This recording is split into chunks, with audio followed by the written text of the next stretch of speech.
Ang lupang hinirang at ang ating pambansang watawat, ilan lang yan sa mga araw-araw na nagpapaalala ng ating kalayaan.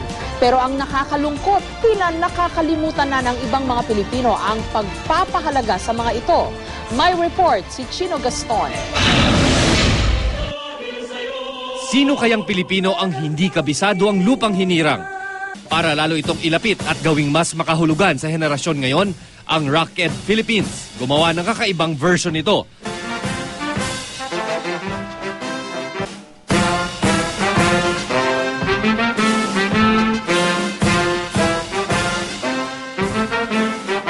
Gawa ito ni Arnold Ari at nilapatan naman ng musika ng bandang Radioactive Sago Project. Bata pa lang, itinuturo na sa eskwelahan ang tamang pagkanta ng pambansang awit. Pero ang tanong ngayon, kabisado pa rin kaya ito ng ating mga kababayan?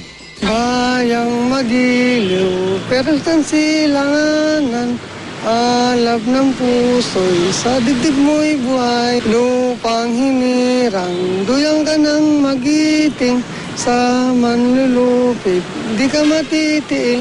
Sa dagat at bundok, sa simoy at sa langit mo'y bugaw. Bayang magiliw, perlas ng silanganan, alab ng puso.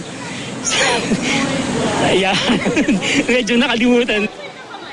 Kaya naman dismayadong National Historical Commission of the Philippines dahil tila hindi raw sa ulo ng maraming kabataan ng ating pambansang awit.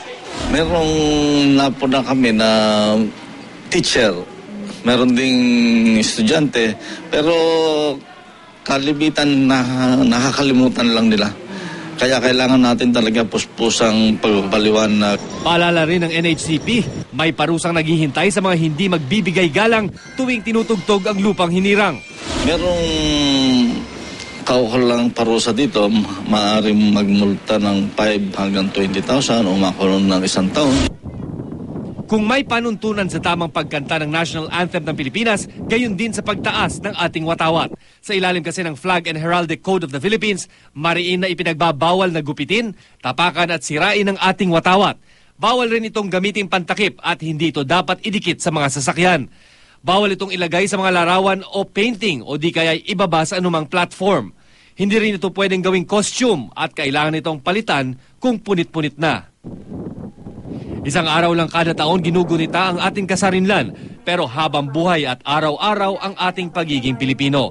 Ang lupang hinirang at ang ating watawat, mga simbolo ng ating kalayaan na dapat buong buhay nating pinapahalagahan. Chino Gaston, GMA News.